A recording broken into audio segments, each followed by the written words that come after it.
Hello बच्चों, let's see the question and the question is on hydrolysis of starch we finally get. मतलब starch की जब हम hydrolysis करते हैं बेटा तो हमें क्या मिलता है बेटा। तो आपको पता होना चाहिए बेटा कि जो हमारे पास स्टार्च होता है एक्चुअल वो हमारे दो तरह के कंपोनेंट्स के, ये आपका पॉलीमर्स होता है जो कि दो तरह के कंपोनेंट से बना होता है।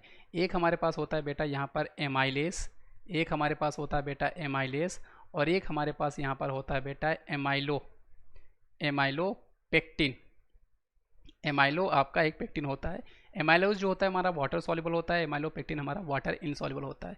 ये जो होता है बेटा ये हमारा 15 से 20% आपका ये कंटेन कर रहा होता है, जो कि आपका लीनियर पॉलीमर होता है, जहाँ पे अल्फा डी ग्लूकोज जो होते हैं वो कार्बन 1 और कार्बन 4 से ग्लाइकोसिडिक लिंक बना के जुड़े होते हैं। एमाइलोपेक्टिन जो होता है वो हमारे पास ब्रांच पॉलीमर होता है।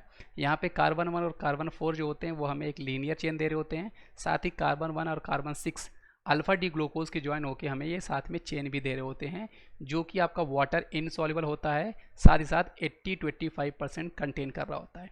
अब एक्चुअल में यहाँ पर होता क्या बेटा, जब कभी भी हम लोग स्टार्च जो हमारे पास होता है, इसका फॉर्मूला हमारे पास C6H10O5 होता है, इसके जो हमारे पास मॉलिक्यूल होते हैं बेटा, इसकी जब हम लोग हाइड्रोलिसिस किया करते हैं, हाइड्रोलिसिस करते हैं बेटा ऑलमोस्ट 393 केल्विन टेम्परेचर पे, और साथ ही साथ 2 से 3 बार हम लोग बेटा यहाँ पर प्रेशर यूज़ कर रहे होते हैं, तो ये हमें जो दिया करता है बेटा वो हमें दिया करता है ग्लूकोज।